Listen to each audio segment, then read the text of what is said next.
I was in so much pain and I'm crying. Like I'm trying not to scream because I feel like my body is like eating itself, right? I'm on fire, but I'm cold, but I'm hot, but my bones hurt, but like I just you're not thinking clearly, your body hurts and Hey, what is up, you guys? Welcome to Chronic Conversations. My name is Levi Peterson, and I will be your host. I'm not really sure how often I'm going to be uploading this, or if this is going to be an ongoing series. I hope it does. We'll see. But if you really, really like this content, please comment down below, let us know, and definitely smash that like button and subscribe. I'm actually really, really excited about this conversation. There were a lot of great topics that were covered. So, yeah, let's get into it.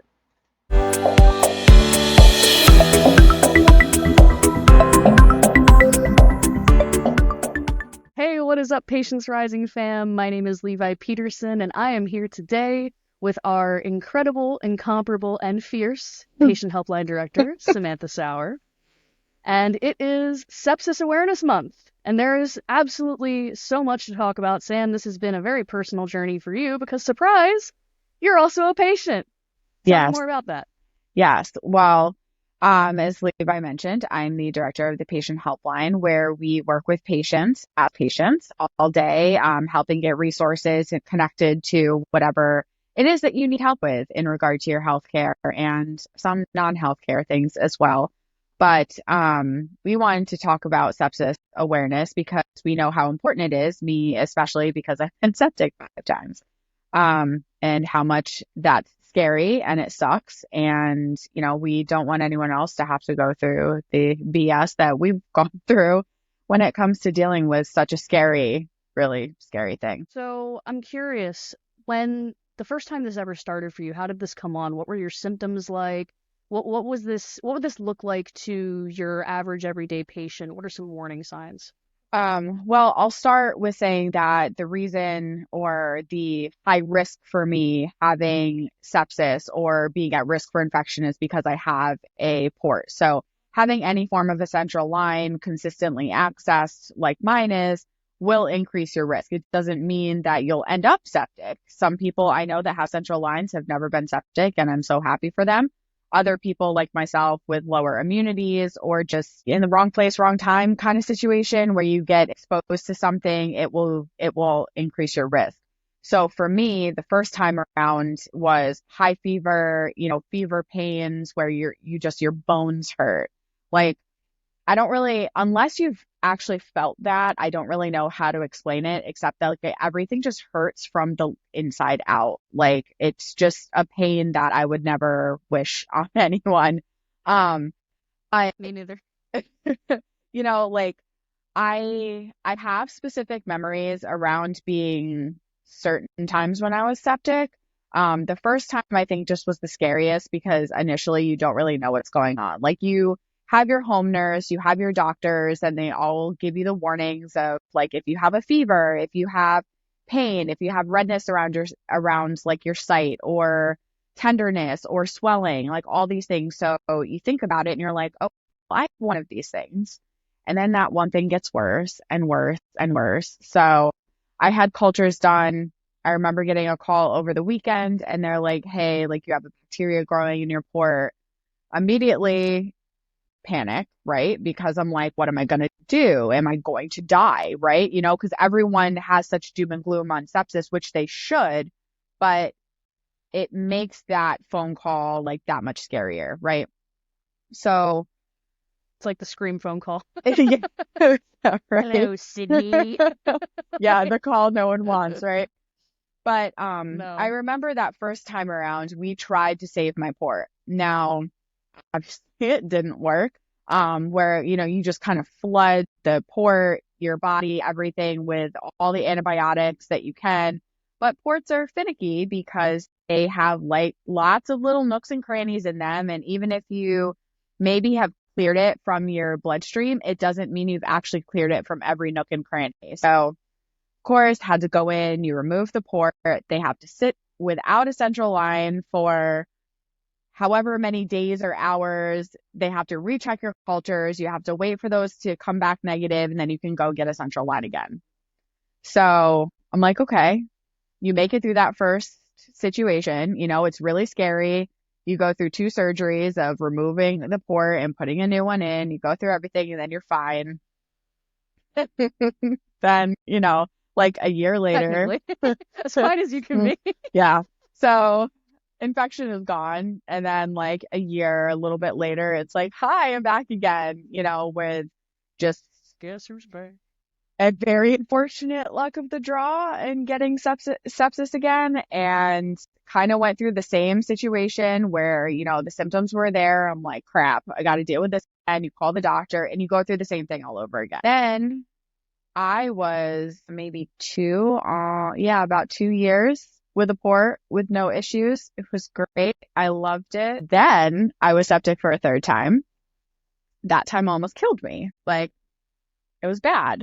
It was really, really bad. And I remember how bad it was just because of not like, I didn't realize what was happening. Like, I don't remember if I'd had my port access that day or just somebody had to use it for something. And I, like, within a couple hours after getting back to work, I was working at my mom's office. And I'm like, man, I don't feel good. Like, my head is pounding. I mean, you're sick. So, like, kind of expect like random things to happen, right? And the next morning, Yep. I remember I woke up and I'm like, I want to get a workout in. I don't feel good, but I'm going to do it anyway. And I was hurting. I mean, I should not have done what I did. I should not have worked out. I shouldn't have done anything, but I'm stubborn and that's just how it is. And I remember snapping at my mom. Like, she came in to be nice and I just like ripped her head off. And when I realized how bad it was, I'm like, I broke down crying because I'm like, I'm so sorry. Yeah. Like, I'm just in so much pain right now. I don't know what to do. I really didn't mean to be like so mean to you. And she came to give me a hug and she's like, you're on fire. Like, you were burning up. And we took one look at each other and I was like, I need to take my temperature. And the way that it happened was so different than the last time because it was like just slow roll, right? And check a temperature. It was bad. I don't remember what it was, like a specific number or anything, but it just was one of those things where we're like, you're septic. You need to get ready to go to the hospital. So, You got melty brain. You gotta go. yeah. The thing was, since we knew what was happening, I'm like, I need to take a shower really quick. I need to try to like relax myself before going in. Yep. I have to pack a bag. I need to make sure that my brain is like functioning at the best of its ability. And everything started rolling downhill at that point. Like, when I had woken up from the night before, the pain, all of it just started to snowball. And when I got to the hospital, like, my teeth were chattering because I was freezing, but I was burning up and I was in so much pain. And it's like, personally, I feel like when you go to the hospital, if you say the word like, hey, I think I'm septic, or hey, I think like I've been here before for this, or I have a central line and I have a fever, like, triaging, like, just take me. Like, don't sit me down, just take me somewhere. And that has never happened, to the point where I don't remember When you which. say you're septic, they don't just take you right back? Are you crazy? Like, for real? So there were multiple times where, and I'm not going to shit on the hospital about this, but it it was not a Oh, you good can. It's okay. It's situation. okay. It was not good. Like, I got put in a corner. Okay. Like, I was in so much pain and I'm crying. Like, I'm trying not to scream because I feel like my body is like eating itself, right? I'm on fire, but I'm cold, but I'm hot, but my bones hurt, but like, I just you're not thinking clearly, your body hurts.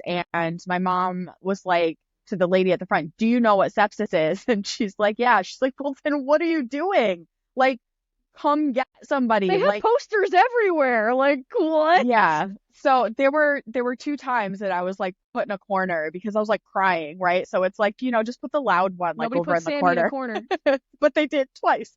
Um, That's crap.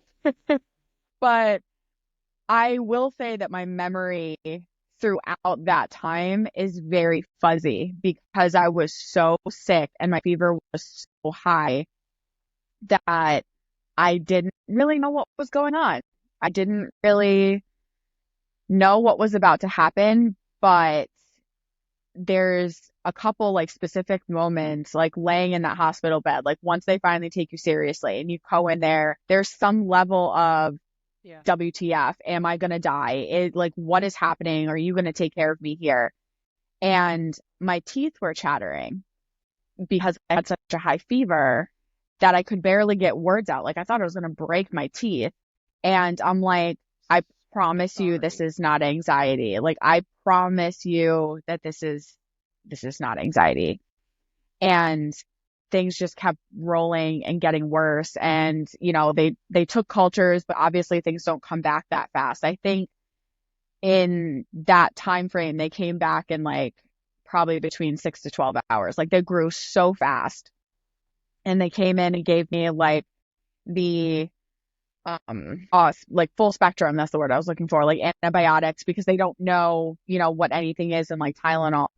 But They throw you on Vanco? I, oh no, I'm allergic to Vanco, so no Vanco for me. You're That makes allergic to Vanco? Oh and my.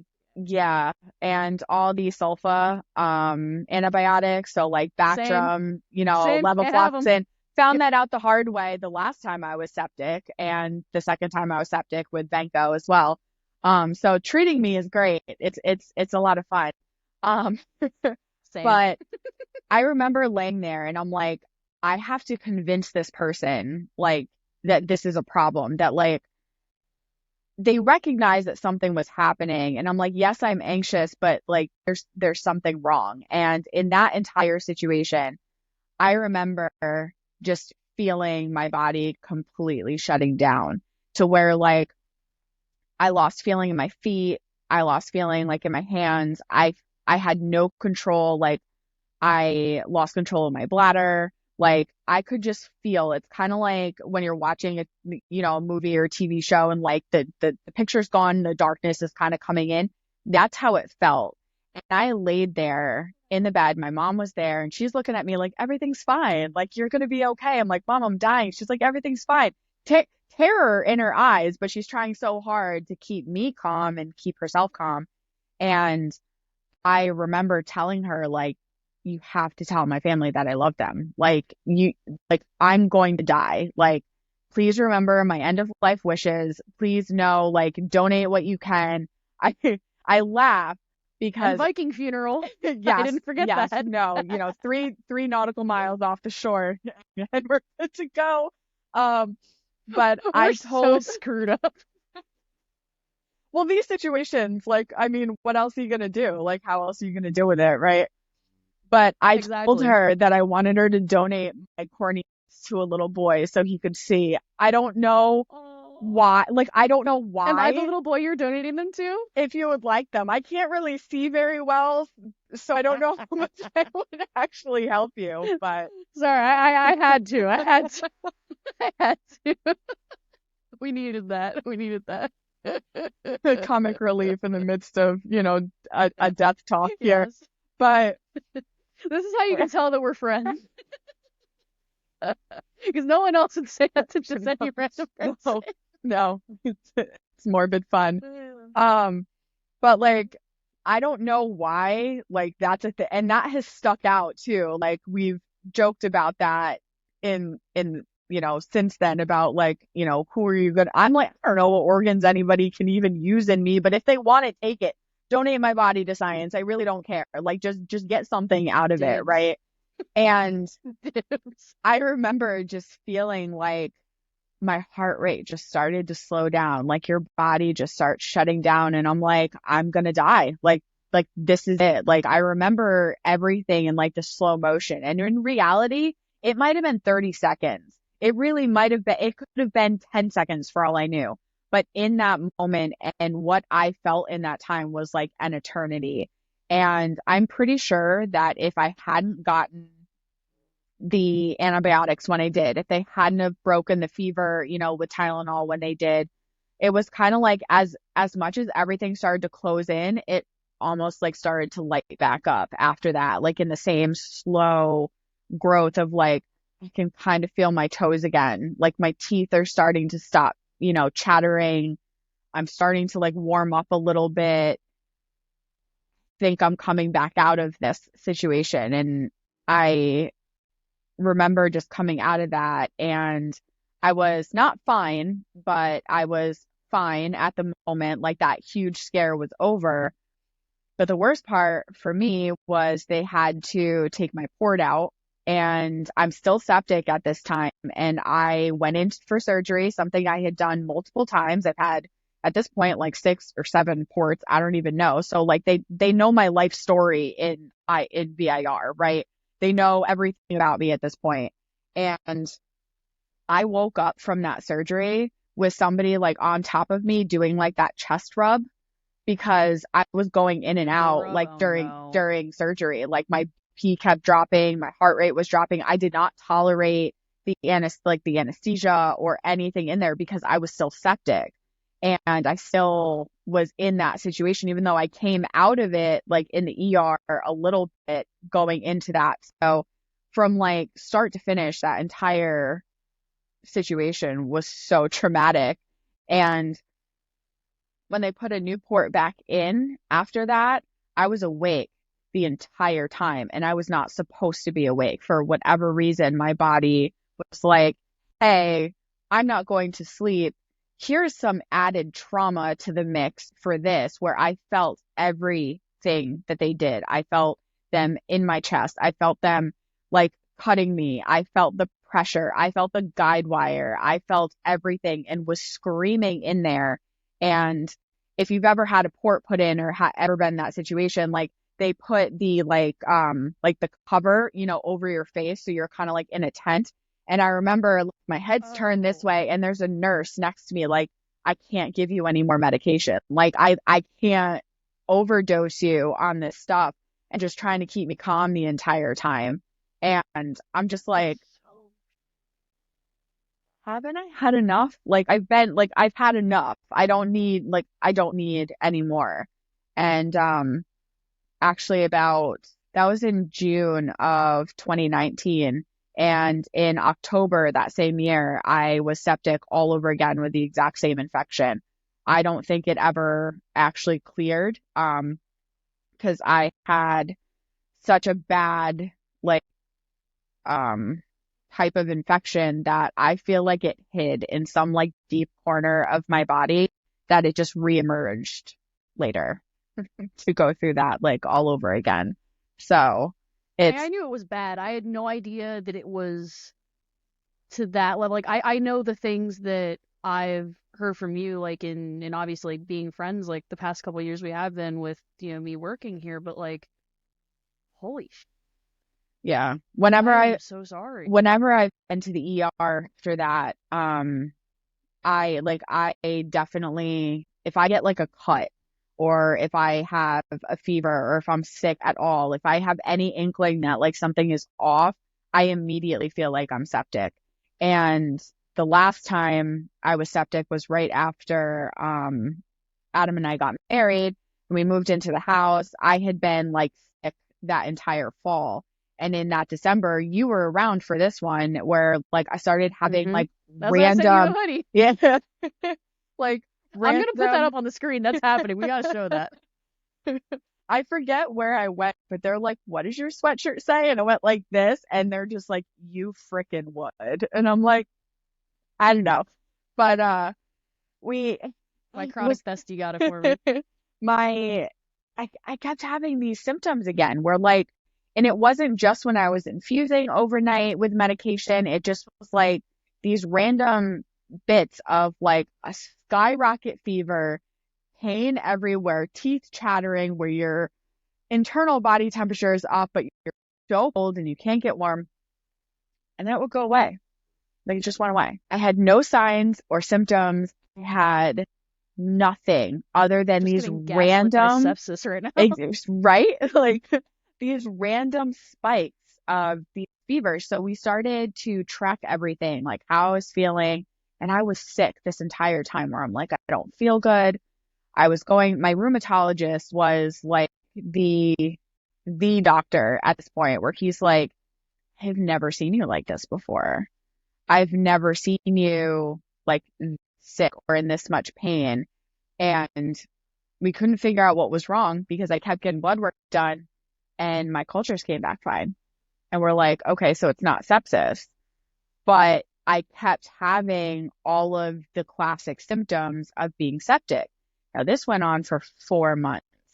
And there were a couple times where, like, Adam and I went grocery shopping, and I'm like, I'm okay, whatever. And we start driving home, and I'm like, the pain started. And if you've ever had fever pains or if you've ever been septic or in a situation like that, like, you know exactly what I'm talking about when like that pain comes and it just does not stop. And I laid on the couch, like, just with that pain everywhere and just crying. And I'm like, I don't know what to do. Trying to go to urgent care. They're like, oh, we think it's probably the flu or like, and I'm sitting here like, I don't think this is sepsis because I've been septic before. This isn't, anything. This isn't normal, even for me. This isn't my first rodeo, right? Well, I was texting septic. me that and being like, I don't think it's sepsis, but there's all this weird stuff.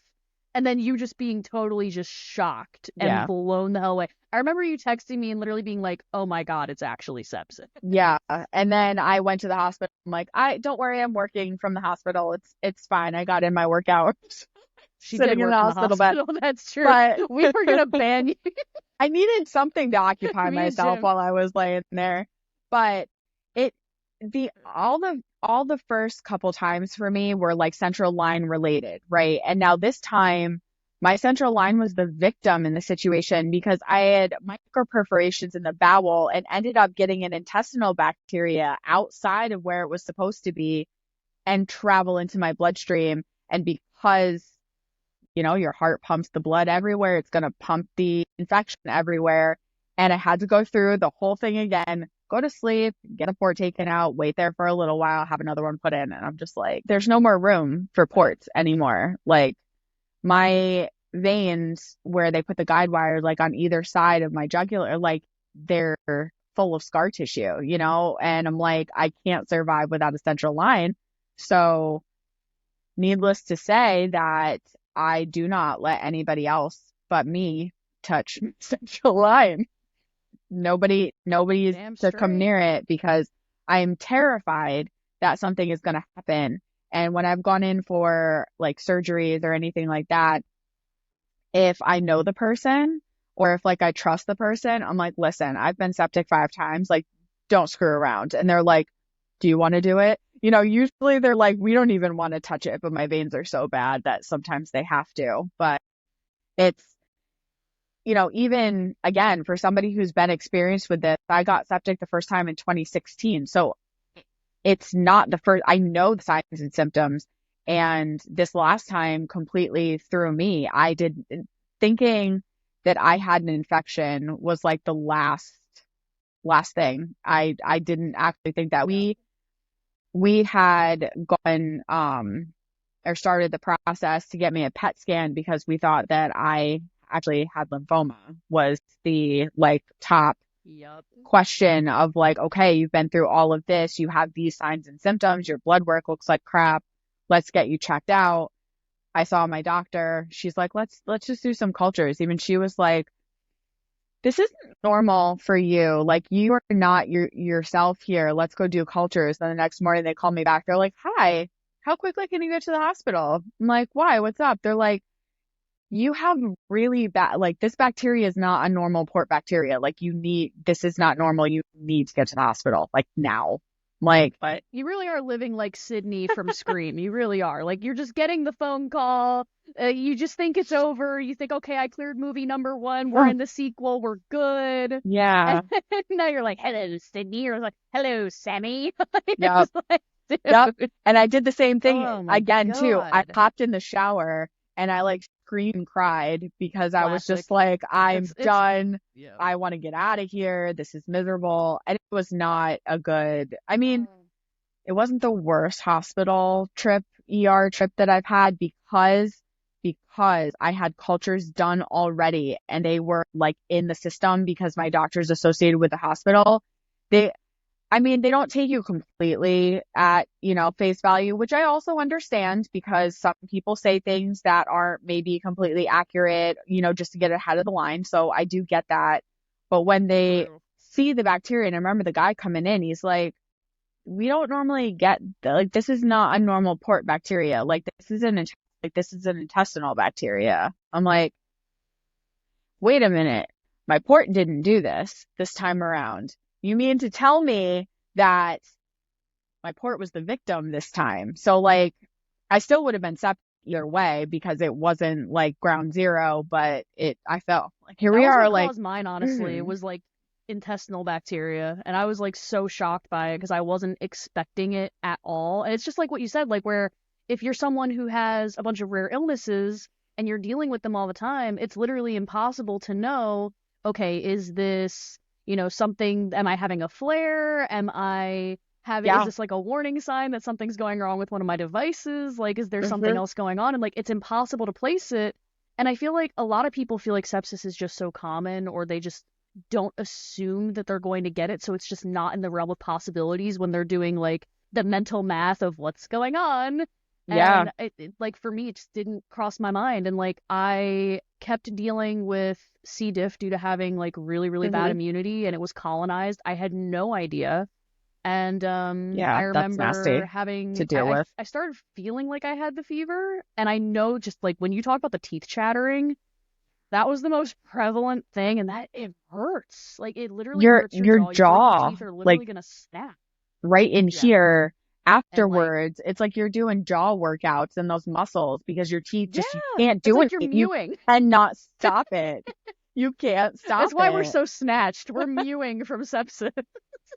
We don't mean to, we just do. I don't That's recommend why we it. all have such killer jawlines. We I don't, don't we don't. We recommend it. really don't. But funny thing is, I definitely did take a shower right before I left. Like it's such a thing that every single person who is like chronically ill, every time we go to the ER, you always have your routine. You take your shower, you put on your comfy clothes, you grab your go bag and maybe a Yeah. water and a snack because you know you're gonna be NPO, and so Yeah. then you just go on over. But Yeah. I remember when I got there, they were like, if you had gotten here even an hour later than you did, you'd be dead. Yeah. Like I we have think absolutely no idea how you're alive.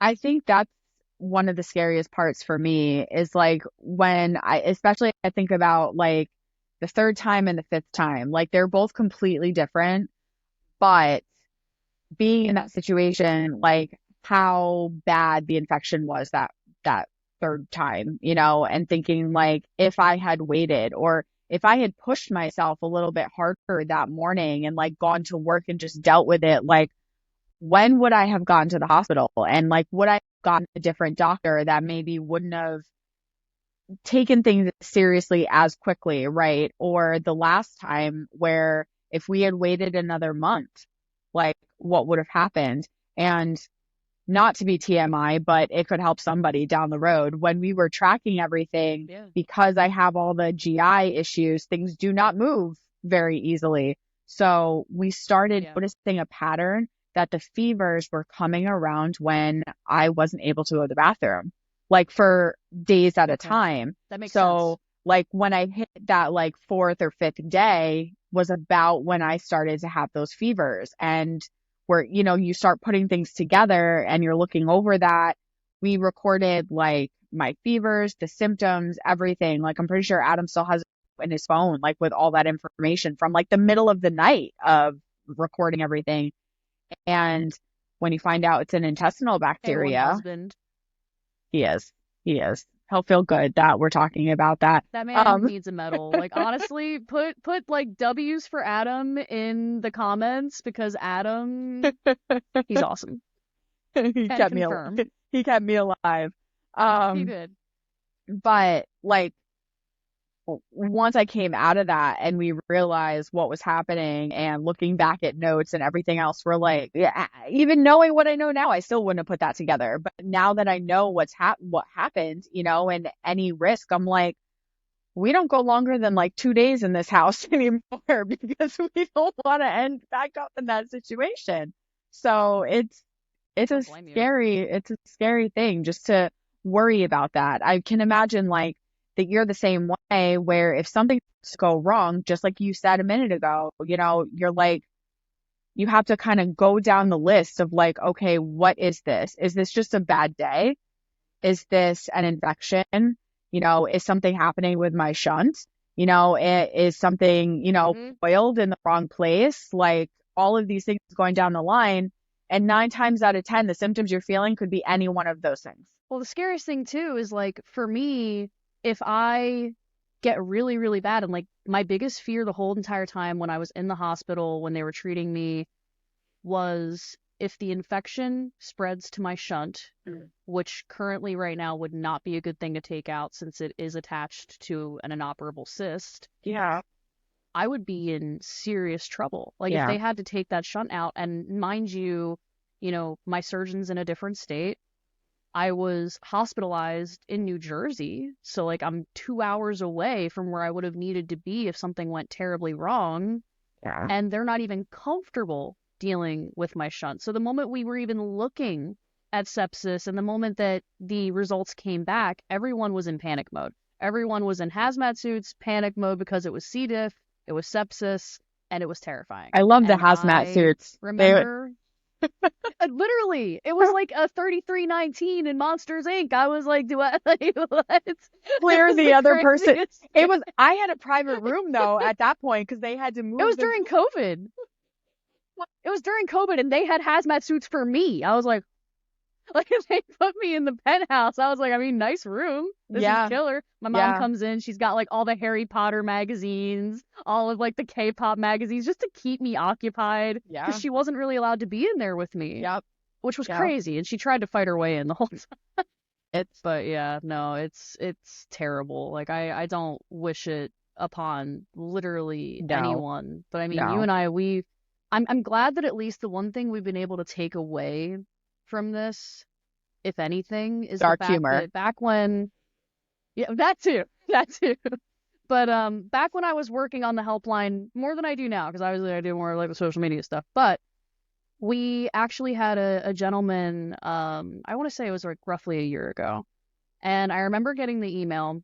And he was talking about how his wife had just had surgery and she was really, really sick, and the hospital wasn't talking to him. His doctors were not getting in contact. He was really, really concerned. He was like, she's really just not turning the corner. I don't understand what's going on. And as he's kind of going through everything, I'm like, okay, she's post-surgical. He's saying that she's got all this stuff. Like he was saying symptoms that sounded like sepsis. And I'm like, this really sounds a lot like, I remember I went to you, I'm like, Sam, take a look at this, and we both concurred. We were both on the same page.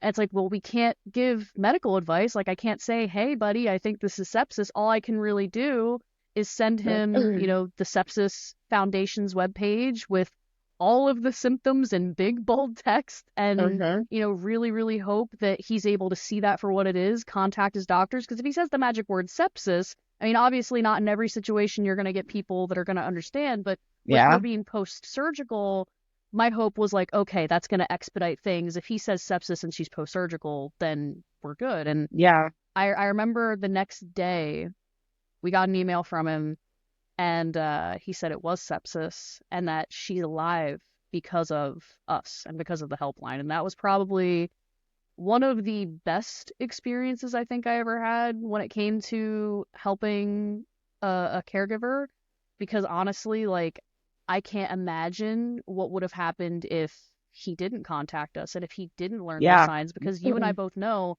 time is of the essence when you're dealing with sepsis. They're like, literally, like everything needs to be done right the first time, and you have to do it in such a timely manner and not mess up. Yeah. And I think that it's like the most pressure you're ever going to experience when you're dealing with something with your health, especially if you have a chronic illness or you are post-surgical, or if you're just elderly or someone who was impacted by COVID and now your immunity's gone to absolute crap. Yeah. I think obviously you, me, a lot of people who have rare diseases or lower immunities or, fall into that small category where we've probably dealt with sepsis or some really bad infection or known somebody like really close to us that has dealt with it before. But the thing I think to get across really is that this can happen to anybody. You know, there have been stories of people who just go in for some routine thing or get a cut or something happens. And next thing you know, like you can lose limbs to sepsis. Like, yes, obviously the worst thing is losing your life, but it can impact you while, afterwards. You don't have to die from it to feel the impact of how bad it can actually be. And for me, coming back from it, I feel like each time took a little something from me, something I can't get back. And Yeah. I remember after that third time, I was just about to start training for my first half marathon. And I I'm like, really, really, like this is really where we're gonna go. And we had to readjust everything. I had to start later. I couldn't push my body as hard. I still ran that freaking that half marathon though. I did it just because I'm Badass. proud of that. So I have to put that out there. But like, Boss girl energy, let's go. but like, it takes a piece of you. It literally will take a piece of your soul, and you do not get that back every single time. And it's like you just kind of live with that hole because nothing fixes it. It causes trauma. I have medical PTSD. Anybody who's been through something like this has medical PTSD, whether it's from just being consistently gaslit at a hospital, through being awake through a surgery. I know a lot of what you've gone through. Like, these pieces leave you with something. And it's, while we might be more at risk of it, there's like, I was just reading a story. I forget what the situation was, but it was a celebrity. She's on Emily in Paris, and she had some surgery, something was wrong. She ended up septic. And, she came out talking about her story, about how terrifying it is, and while she might not be the most healthy person, she was not a person at high risk.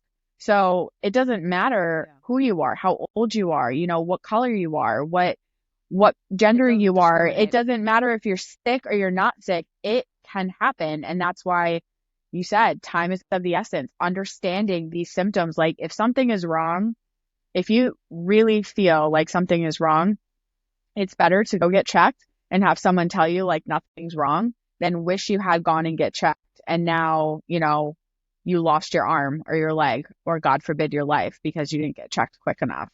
So it's something everyone should pay attention to. They need to also, because like this was my biggest problem, and I think this is why I found myself in so many situations where I was septic. Like, I think it happened to me like 2 or 3 times specifically where it was like really bad.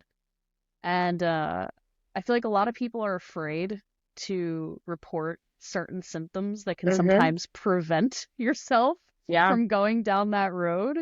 And it's like because like I think the first time it happened to me, it was from a piercing that I had that got infected. And I was like, oh, it's so gross. I don't want to show anyone. And I thought if I just treated it myself and I did the things that I thought I was supposed to do, that it would all clear up and it would be better. And then all of a sudden it was not. Yeah. And I found myself in a hospital feeling very embarrassed. And it was just not a fun situation to deal with. But like, I feel like had I just actually went to my doctor in the first place and just checked my embarrassment at the door and said, screw it, and just be honest about what I'm dealing with. Because the thing is, like, doctors, as much as we feel like it sometimes, are not there to judge us. They're there to treat us and help us. We hope. But like, when it comes to the gastro symptoms, when it comes to, any kind of skin infection, I feel like those are things people really avoid talking about, especially like if you're a girl, you know what I mean? Like, because like my dad was always of the, you should never talk about your bathroom habits, you should never talk about this, never talk about that. Oh, it's not like that in our house. Like, we talk about poop all the time. It's not very ladylike. It is what it is. And it's just like, at this point, I just feel like any kind of embarrassment, pride, all that stuff needs to be just checked at the door when it comes to your health, because I can count so many times, like, no, honestly, at this point, I can't even count how many times I've had to go to the hospital and deal with something that could have been totally preventable Yep. because I was embarrassed Yep. and didn't want to say that I had C. diff. Yep. Yeah. You And now know, I'm fine saying it because I realize that it's really messed up and that it can absolutely kill you. And that just because it has to deal with gastro and bathroom and all that stuff doesn't mean that it's something that should just all of a sudden it's Voldemort and we don't talk about it. yeah. Fear in a name only Yeah. increases fear within I itself. Like, come on. I've gotten over that, and it took a lot. Like, I've been poked and prodded and tested and had this, that, and the other thing. I'm like, Hmm. what does it matter anymore? Like, we talk about poop in this house, like, because it's relevant, especially with what I went through. Like, I let my husband know if I poop today. Like, I will let him know later that I pooped today. It's fine. It is what it is. We all do it, right? So He it's knows you're like, healthy. It's good. it's one of those things where you want to make sure, and it kind of takes that like taboo out of it when you're looking at it that way. Hmm. You're not looking at it to like Yeah. it be gross. You're not looking at it to be embarrassed or anything like that. And it's like, you don't need to give people detail, but when you go to a Oh, GI doctor or you have something going on, if that's affected, it's just a part of the medical aspect of things. Like, it's not awkward anymore. that's when And I detail think matters. ex- That's when it's okay to talk about the quality of your. you're not wrong. Don't tell You're your not friends. Tell wrong. your doctor. We don't want to know. Yeah, don't leave that in the comments. Um, you can Yeah, just Google please a chart later. right. I mean, we've all done Our it. Like, DMs are going to be absolutely flooded now. we've all done it. You can Google is your poop normal? Like, you can get a great chart off the internet. It's fine. Yeah, there's like color charts and everything. But it's We're true. saying so much Where right now. you just got to do what you got to do. And I think it's probably harder for the average person who has a symptom that might be awkward, where now, like, I have no problem saying anything.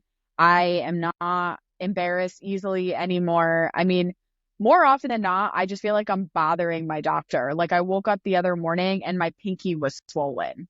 Like, Accurate. it hurt and it was swollen. Now, the nail has been like not growing properly. And I'm like, great. Like, what's going on? Like, why does it feel like I slammed my finger in a door? What do you think my first thought was? Had an infection, right? Sepsis. So, exactly. So, this tangent God. is relevant, but I reached out to my doctor and I'm like, hey, like, I know this is random, but like, should I do anything about this? It's better today though. So, like, I don't know what I did. I probably just like whacked it in my sleep or something. But for me, I'm always worried that like I'm more bothersome than worried that like I'm going to be embarrassed later, because I know that just getting over that could save my life. So Don't worry about being we bothersome. Be we preach so that. annoying. Because here's the thing. When your life is on the line, it It don't pays to matter. be annoying. Do not ever Yes. care about it. Because if it's a difference between life and death, I would rather be the most annoying human being alive Oh, and be absolutely. alive. Like, Absolutely.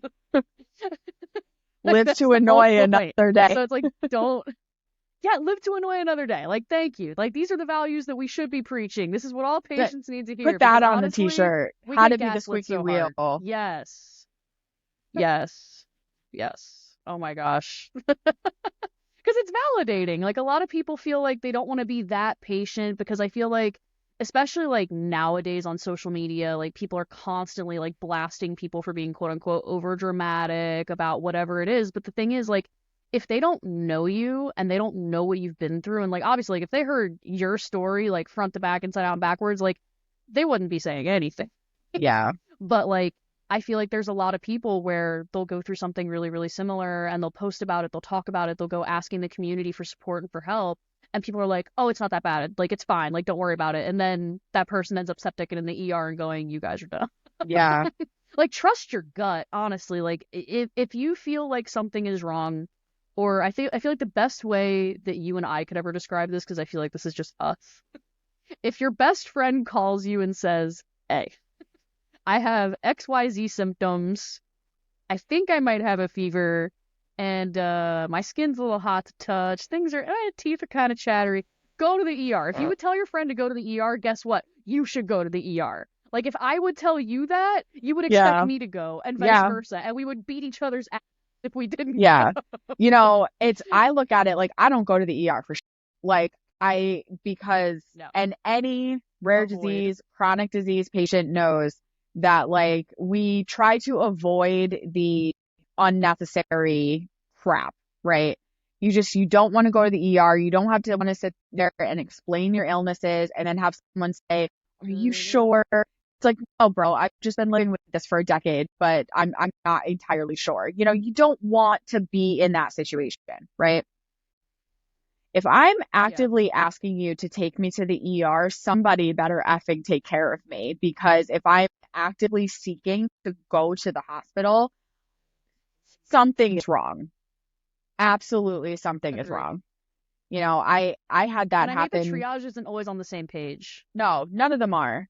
And I've had some really amazing people. Like there was this last time when I was septic, because I need the IV calcium and I literally cannot survive without the IV calcium, and Adam's bringing it up to the woman, like, okay, we're nearing this. Like at this point, we want to bring it up now because this is a daily thing, blah, blah, blah. We don't want any more like issues, right? And she was great. She reached out to the doctor. She was making sure we were taken care of. And other times they're like, well, are you sure you need it? I'm like, dude, I've been doing this since 2014. It's freaking I think, calcium. Like, yeah, no, it's just, it's silly to me the way that like some people will question stuff. I think my personal favorite is when I was there for sepsis, literally. I forgot to wash my makeup off. And I remember I was sitting there like, but you look so healthy. You look fine. And I'm like, honey, I spent $50 on this foundation. I better look fine. Like, it's waterproof. This is ain't moving, my yeah, guy. yeah. I know it's a fine line So of no, it's like, like, do I make myself feel better by looking presentable, or do I go in looking how I normally look? Like, where's the gray area, right? Because you want to be taken you just don't seriously. know. And Yeah. I think that in the last, maybe since I got sick, I think things have improved slightly in regard to like awareness around like you don't look sick, right? Like where you come in and you look okay, but you're like, hey, I'm dealing with X, Y, and Z. I think that things Yeah. have gotten slightly better. It doesn't mean everyone's experience with that has been better, but as a whole, I feel like people are a little less like, well, you look fine kind of situation for that type of judgment. And I know I saw a new doctor Mhm. maybe 6 months ago, maybe not even that long ago, but she looking at my file, right? Like it's a doozy. It's a very, very thick medical file. And she walked in the It's a room and file, she all was right. like, you do not look as sick as I expected. And it was the first time that didn't actually offend me, because she was like, I was expecting a lot worse from what I was reading. Like, I know you're doing your best to take care of yourself. Like, I did feel like she didn't mean it offensively. I didn't take it Yeah. offensively. I knew she was like, how are you surviving this? Like, how did you survive this? That's Like, the how are you acceptable sitting way. here to tell me and to have this conversation with me like one on one? Because I kind of expected you to be like, half dead in a corner type situation. So Yeah. that was the first time I was actually never offended that someone was like, you don't look sick. And, the inappropriate, you don't look stupid is not always the best response when somebody says something like that. So gotta, Right. No, gotta I watch think that that one. I wish everyone would speak that way whenever they're trying, because I feel like a majority of people, when they do say that, I feel like that is the intention. I just feel like they don't know the empathetic way of saying it to Oh yeah. where they are saying, hey, you look great, while still validating the fact that you've been through absolute hell. Yeah. And Yeah. I feel like it's like if you're taking the moment to actually acknowledge the fact that this is someone who has been through absolute hell, they're incredibly sick, and that you're just surprised, I think that that is much more acceptable than the, but you look so healthy. You look so good. You're one of the good ones. That like all the things that people say to, to any kind of patient with an invisible disability or invisible illness. You and I have both been there. We know all about it. Oh yeah. And it's not fun. No. But I'm No. glad that she was validating in that situation, though. Yeah. Yeah, that was a first. Adam and I were like crying in that appointment because she was probably like the I nicest bet. human I've ever come across. And especially when you're dealing with something, and even though we went off on a tangent, which is totally normal, but in any sort of situation, like that's the kind of doctor you want.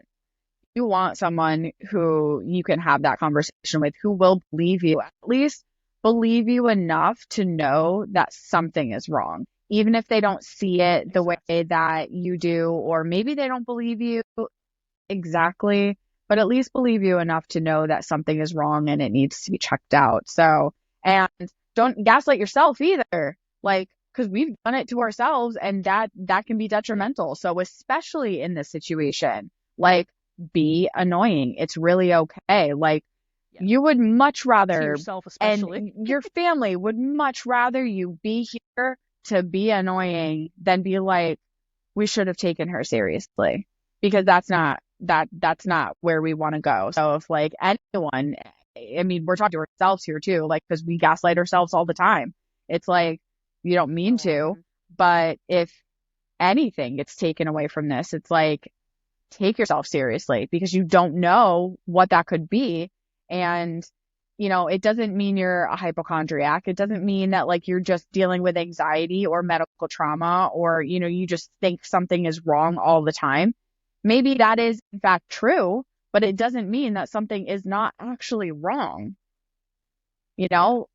And it's So, like I think we deal with constantly going to the ER whenever we think something is wrong. Like, so I remember like when I first was like dealing with chronic illness, I would go to the ER all the time because I would be like scared. And I remember every time I would get like my lab results back normal, my MRI would come back normal, my CT would come back normal. And like it would always be the things that were really difficult to find that were wrong, but we wouldn't find out yep, until much, much later. So yep, it's like every time I went to the hospital, I walked out empty-handed and with more questions than I had answers. And I think like that kept staying with me. And then all of like the combative doctors that I dealt with that were like, why are you so hungry for answers? Why are you so hungry for a diagnosis? Like, I don't even understand why that would even be a question. Like, of course I'd want to know what the hell is wrong with me. Like, yeah, I feel like any regular human would want that. But like they would always make me feel as though I was somehow inconveniencing staff or taking up a bed or taking something from someone else by being there. And I think from so many years of just being faced with that constantly over and over again, and the fact that I was an EMT on top, so I had that added layer of guilt of understanding how a healthcare system works, understanding that I am occupying a bed that someone else might need. So I think I started to make myself feel like, well, if I go to the ER, they can't really help me because my situation is so complicated that I need to only go to my specialist who's 2 hours away. yep, So it's not really worth it for me to go to my local hospital who's just going to tell me we can't really do anything for you except keep you comfortable and then send you home. So yeah, it's like I would always gaslight myself into thinking this is going to be a waste of $150 that I'm going to have to pay out of pocket. This is going to mhm, be a waste of 8 hours that I'm going to be there, probably longer.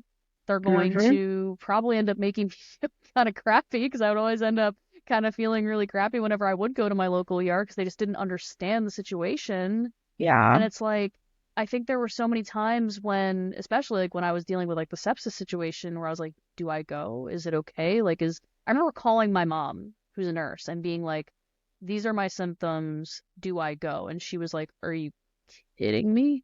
She actually came and picked me up. She like just drove right to where I was at, picked me up, put me in the car. She's like, "We're going." She's like, "I yep, am not listening to you. You are yep, not in your right mind." She's like, "You've gaslit yourself so hard that you are literally going to die one day because of it if you don't get over this. Like you need to yep. stop doing this because you're going to cause harm to yourself, and I don't want to lose you because you've allowed what everyone else has said and all these experiences to make you think that your life is somehow worth less than someone else's." Absolutely. Yeah. Moms, they know. They know. Moms. They're gangsters. They're awesome. We love our moms. Our moms are awesome. Like, Dubsky's in the chat for mom. Mhm. But is there anything else that you would want to share, especially like with a patient who's new to this, especially if someone's like dealing with like gastro stuff for the first time and they're dealing with like C. diff, sepsis, all that, and like this is very overwhelming to them. This is new. What would you say? Are there things that you would recommend about dealing with like some of the post-traumatic stress? Like what are things that you do Therapy. that kind of make it easier at yeah, true. Psychotherapy is very important. If anyone does Therapy. not have a life coach in their life, you need one. Go get Everybody one. needs a life Yeah. coach. Like I don't even like everybody needs one. But Yeah. is there anything else that you recommend, or what do you do for self-care too? It's funny, a couple weeks after my last bout of sepsis, I remember like there's a lot of adrenaline, right? Like you're going through it, you just kind Yep. of like you might feel the anxiety like in the midst of it, but like in that point you're in survival mode. So there is no time like in your brain or your body to deal with like anxiety or trauma or anything. You're not processing. You're literally just surviving. And I remember a couple weeks after I got home, and I'm like, my anxiety is through the roof. Like nothing is like essentially triggering it. I feel horrible. Like I don't even know what's going on. I don't understand what's happening. And she was like, what do you mean you don't understand what's happening? Like you just went through a trauma, like, and you're finally coming down off of that and your body is like finally feeling it. Like this is normal. And I'm sitting here like not even realizing what's happening because I'm just like, thought I was over this. And I think for me, because like I've been in therapy for years, that I'm always like, oh, I'm fine. Like I can handle this or I can get through it. So when things pile up, I'm like, what's wrong? Like I don't get it, right? Because it just kind of always surprises me. And it never really should surprise me, but it always somehow seems to surprise me. Like, oh, hey, here you go. Here's an issue. But I will be the first to say that I'm not really great in dealing with this because it's not that I don't deal with it, but I'm not very good at it. And it's something I'm working on, and I see it pop up into different parts of my life that like I wasn't really expecting it to pop up in, or like I'll have this weird like panic attack over something, or I start just feeling a stressor coming on. And I think, not saying all of it stems back to that, but I, two things for me have always helped. One is just verbalizing it, whether I'm talking to my therapist, whether I'm talking to my mom or my husband or a friend, or frankly to my cat. She knows everything. But sometimes just getting it out literally is getting it to me. So like it doesn't solve it, but if I can talk about it and kind of word vomit it out, it helps a little bit. But one thing that I started doing when I feel like real heavy anxiety coming on, and it's more of an in the moment thing, but over the ear headphones, I'll grab my Beats, put them on my head, and I have a song that I listen to. I'll put it on. It makes no sense why it's that song, except that it's the beat. And when I put the headphones on and they squeeze my head a little bit and I hear the beat, you can feel it a little bit, like kind of in your head. And I start to calm down because my body will start to just like listen to the beats in the background, It's and like I'll just leave grounding. the song over and over and over again. And sometimes I will pace my house while I'm doing that and either sing it to myself, let myself start to calm down, because I'm not very good at that. It's something you learn every single time. And like when I start to feel that panic coming on where I'm like, I think I'm septic, I've said that I don't know how many times to Adam in the last year or so. And he's so good again, where it's like, okay, like, what are you feeling? What are the symptoms? Let's keep an eye on it. I don't think that's what it is. And I'm like, I don't either, but like, I'm still scared because it just doesn't go away. And I think the only thing to do is just keep acknowledging that I don't want to say it's normal, but that it's okay that that's become a part of you. Because like you just don't get over trauma. You can work through trauma in time, but you never get over trauma. And the weirdest will trigger your trauma. It doesn't have to be more medical stuff to trigger that. So I think just acknowledging that it's work in progress and finding something like a therapist for your long-term support system, and then something in the middle that's not completely unhealthy. It doesn't have to be like the healthiest where you can be like, this is the best coping mechanism either, but something that'll ground you in the moment to help you process that, to get you out of that like heavy, I feel like I'm dying, this horrible anxiety thing, and just to give it its space to exist, and then try to find a way to like live with it, because mine didn't go away. It never goes away. When I was septic again back in the hospital, I'm like, this is so freaking triggering right now. Like everything, I feel like I'm in the same room, I'm in the same bed. I feel like everything is just going to fall apart.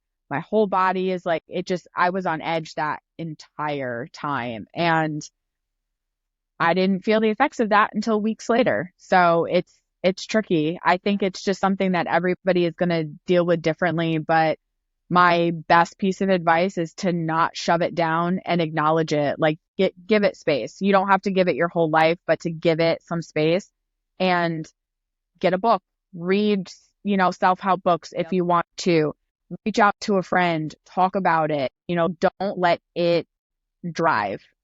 Like it's going to be with you, but you don't have to let it drive. And if it is driving for a little while, that's where you go find a therapist, find, trauma specialist. If you can't find one, call the helpline. We'll help you out. It's like if you need something, you need to find a way to support yourself. And however that is, it'll be different for everybody. But that was my long tangent of an answer. No, I think that was wonderful, especially because like I'll let you know a little secret, because I'm honestly very much the same way, whether it comes to, being able to like listen to music to help yourself relax. But like, I always feel really guilty every time I go on like, whether it's like a podcast or anything, and like I'm talking about like mental health, and I'll be like, oh, like I'm so much better now. And like, cause like in the moment I'll be feeling like so good. And then like later that evening, I'll have something like terrible happen to me medically that like rattles me. And then I'm like, did I lie? Am I a Yeah. fraud? Yep. Like, and I would always feel this like weird imposter syndrome that would make me feel like I'm a fraud somehow for talking about mental health and all these different things and talking about healing, when it's like I'll have these like periods where like I'm making these great strides, and then like I'll take like a couple steps back and I'll feel so terrible over it. Yep. And like Yep. it really like messes with your self-esteem in a way.